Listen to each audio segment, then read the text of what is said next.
Welcome back to my channel SSC with Kishore. So SSC வந்து serial notification வந்துச்சு மக்களே. So ரெடியாக இருங்க. SSC serial notification most awaited exam வந்து பார்த்தீங்கன்னா எல்லாருமே இதை எதிர்பார்த்துட்டு வந்துருக்குங்க. அது என்னென்னா டைகர் கேம் சொல்லி பயமுறுத்துது. உண்மையிலே டைகர் வந்துருச்சு. இதுக்கு முன்னாடி வந்து SSC வந்து ஃபேஸ் ஸ்டார்டிங்கான நோட்டிஃபிகேஷன் வந்து அதுக்கான வீடியோவும் போட்டிருந்தேன். அதுக்கான அப்ளை பண்ணுற ப்ரொசீஜர் எல்லாமே போட்டிருந்தேன். இப்போ வந்து SSC சீரியலுக்கான நோட்டிஃபிகேஷன் வந்திருக்கு. ஸோ இதுக்கான ஸ்டார்ட் டேட் எப்படின்னு பார்த்தீங்கன்னா 9th ஜூன்லேருந்து 13th 7 ஜூலை வரைக்கும் டைம் இருக்குது. ஓகேங்களா, கிட்டத்தட்ட 1 month டைம் இருக்குது. பொறுமையாக வந்து அப்ளை பண்ணுங்கள். ஓகேங்களா, இது அப்ளை பண்ணுற ஃபீஸ் என்னன்னு பார்த்தீங்கன்னா ஜென்ரல் OBC கேண்டிடேட்டாக இருந்தீங்கன்னா உங்களுக்கு 100 rupees ஃபீஸ். ஓகேங்களா, இதை தவிர்த்து நீங்கள் SC SCயாக இருந்தாலும் இல்லை PWD கேண்டிடேட்டாக இருந்தாலும் எக்ஸைஸ்மாக இருந்தாலும் எல்லாருமே வந்து நில் ஃபீஸ். முக்கியமாக வந்து ஃபீமேலுக்கு வந்து ஃபீஸே கிடையாது. தாராளமாக நீங்கள் தயவுசெய்து அப்ளை பண்ணுங்கள். புரியுதுங்களா? ஃபீமேலுக்கு வந்து ஃபீஸே கிடையாது. எல்லா ஃபீமேல் கேண்டிடேட்ஸையும் என்கரேஜ் பண்ணுறாங்க ஸ்டாஃப் செலெக்ஷன் கமிஷனில். ஸோ இது வந்து மோஸ்ட் அவைட்டட் எக்ஸாமு. கேர்ஃபுல்லாக வந்து அப்ளை பண்ணுங்கள். டைம் நிறைய இருக்குது. இந்த எக்ஸாமுக்கான இது வந்து பார்த்தீங்கன்னா 2025 to 2026. ஓகேங்களா, இந்த SSC நோட்டிஃபிகேஷனு. ஸோ அதனால் வந்து பொறுமையாக அப்ளை பண்ணுங்கள், பதட்டப்படாங்க. அதே மாதிரி இதுக்கு அப்ளை பண்ண ப்ரொசீஜர் என்னென்னு பார்த்தீங்கன்னா ஆல்ரெடி வந்து OTR ரிஜிஸ்ட்ரேஷன் 1 time ரிஜிஸ்ட்ரேஷன் ஒன்று சொல்லியிருப்பாங்க. அதை வந்து பண்ணியிருப்பீங்க. அது வந்து May 31st லாஸ்ட் டேட். ஓகேங்களா, அது பண்ணி முடிச்சிருப்பீங்க. இதுக்கப்புறம் பண்ணவும் முடியாது. அது அந்த OTR பண்ணியிருப்பீங்க பார்த்தீங்களா, அதில் வந்து ஒரு 1 time ரிஜிஸ்ட்ரேஷன் நம்பர்னு ஒன்று கொடுத்துருப்பாங்க. அந்த நம்பரை வச்சு தான் இப்போ நீங்கள் வந்து எக்ஸாம் அப்ளை பண்ணுற மாதிரி இருக்கும். ஓகேங்களா, அந்த நம்பரை போட்டுட்டு நீங்கள் என்ன பண்ணுங்கன்னா ஃபஸ்ட் வந்து பேசிக் டீடைல்ஸ் கேட்கும். அதுக்கப்புறம் வந்து உங்களுக்கு எஜுகேஷன் குவாலிஃபிகேஷன் கேட்கும். எஜுகேஷன் குவாலிஃபிகேஷன் உங்களுக்கு 10th மார்க் தான் கேட்பாங்க. 10th மார்க் கூட கேட்க மாட்டாங்க. 10th ரோல் நம்பர் தான் கேட்பாங்க. ரோல் நம்பர் போட்டு நீங்கள் என்ன எஜுகேஷன் குவாலிஃபிகேஷன் ப்ரொசஸ் பண்ணிருக்கீங்க. டிகிரி அந்த டிகிரி இதுக்கு வந்து எஜுகேஷன் குவாலிஃபிகேஷன் டிகிரி தான். சீரியலுக்கு வந்து any degree, any bachelors degree. ஓகேங்களா, ஏதாவது ஒரு பேச்சுலர் பார்த்தீங்கன்னா நீங்கள் சீரியலுக்கு வந்து எலிஜிபிள். ஓகேங்களா, சப்போஸ் நீங்கள் வந்து ஸ்டாட்டிஸ்டிக்ஸ் ஏதாவது ஒரு தனியாக பேப்பர் எடுத்து படிச்சிருக்கீங்க அப்படின்னா நீங்கள் JSO ஜூனியர் ஸ்டாட்டிஸ்டிக்கல் ஆஃபீஸர் இல்லை ஸ்டாட்டிஸ்டிக்கல் மிஸ்டேக் கிரேட் 2 இந்த 2 போஸ்ட் இருக்குது. இந்த 2 போஸ்ட் நீங்கள் எதனால அப்ளை பண்ணிக்கலாம். ஓகேங்களா, ஆனால் நீங்கள் வந்து ஸ்டாட்டிஸ்டிக்ஸ் தனியாக பேப்பர் படிச்சிருக்கணும்.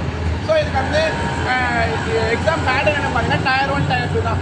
Tier 1 4 section.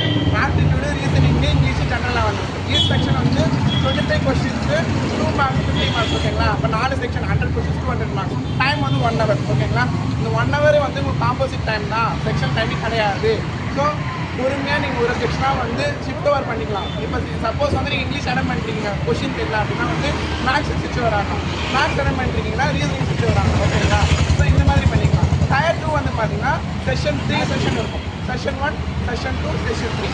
செஷன் 1ல வந்து பார்த்தீங்கன்னா பேப்பர் 1ல செஷன் 1 அதில் என்னென்ன இருக்குன்னா மேக்ஸு, ரீசனிங் இருக்கும். செஷன் 2ல வந்து பார்த்தீங்கன்னா ஜென்ரல் இங்கிலீஷ் அண்ட் காம்ப்ரிஹென்ஷனு, அப்புறம் ஜென்ரல் அவேர்னஸ் இருக்கும். ஓகேங்களா, இதில் வந்து Tier 2ல வந்து பார்த்தீங்கன்னா அட்வான்ஸ் மேத்தமெட்டிக்ஸ். Tier 1லேயே அட்வான்ஸ் மேத்தமெட்டிக்ஸாக இருக்கும். Tier 2லேயும் அதே தான் இருக்கும். ஓகேங்களா, என்னென்ன Tier 1லனாலும் பேசிக் லெவல் கொஸ்டின்ஸ் இருக்கும். Tier 2ல கொஞ்சம் அட்வான்ஸ் லெவலில் இருக்கும். ஓகேங்களா, அதில் என்னென்னா sine theta, cos theta, tan theta, அது ஒரு ட்ரிக்னாமெட்ரி வரும், மென்சுரேஷன் வரும், இந்த மாதிரிலாம் வரும். ஜென்ரல் அவேர்னஸ் வந்து பார்த்தீங்கன்னா politics, history, economics, geography, science, so இது எல்லாமே வரும். ஓகேங்களா, இது எல்லாமே நீங்கள் படிக்கிற மாதிரி தான் இருக்கும். நான் ஆல்ரெடி சொல்லியிருக்கேன், ஜென்ரல் அவேர்னஸ்க்கு லூஸ் அண்ட் ஜென்ரல் நாலேஜ்னு ஒரு புக் இருக்குது. அதை படிச்சிங்கனாலே மோசம் வேணும்.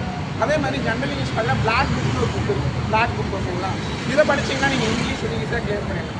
ஜென்ரல் அவேர்னஸ் பொறுத்த வரைக்கும் லூஸ் அண்ட் புக். ஓகேங்களா, நெக்ஸ்ட்டு வேறு என்ன பண்ணால் ரீசனிங்லாம் நீங்கள் காமனாக போடுறது தான். பேங்கிங்கில் என்ன இருக்கோ அதே தான். சிலாபிசம் இருக்கும், இன்இக்வாலிட்டிஸ் இருக்கும். ஃபார் எக்ஸாம்பிள் வந்து ஆல்பபெட் சீரீஸ் இருக்கும், அப்புறம் நம்பர் சீரீஸ் இருக்கும், லெட்டர் கிளஸ்டர் இருக்கும், வேர்ட் பேர் இருக்கும். அந்த மாதிரி இருக்கும்.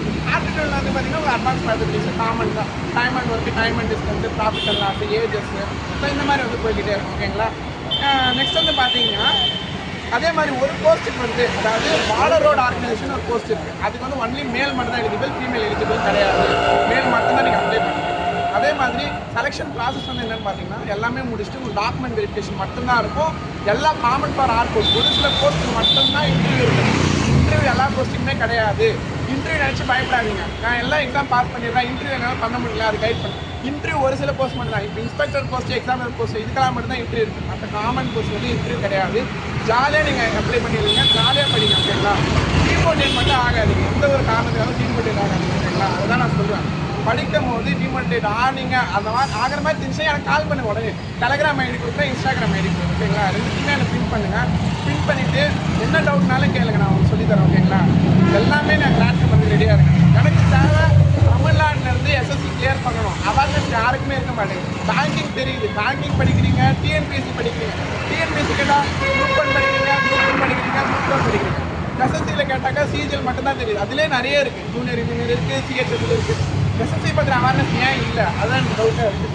எஸ்எஸ்சி வந்து நம்ம தமிழ்நாட்டிலேருந்து கிளியர் பண்ணோம். அப்படியே நம்ம தமிழ்நாட்டில் வேக்கன்ட் காமிச்சாலும் நார்த் இந்தியன் தான், நார்த் இந்தியன் பீப்புள் தான் நிறைய வந்து எழுதுறாங்க, நிறைய அப்ளை பண்ணுறாங்க. எல்லாருக்கும் நார்த் இந்தியன்ஸ் தான்.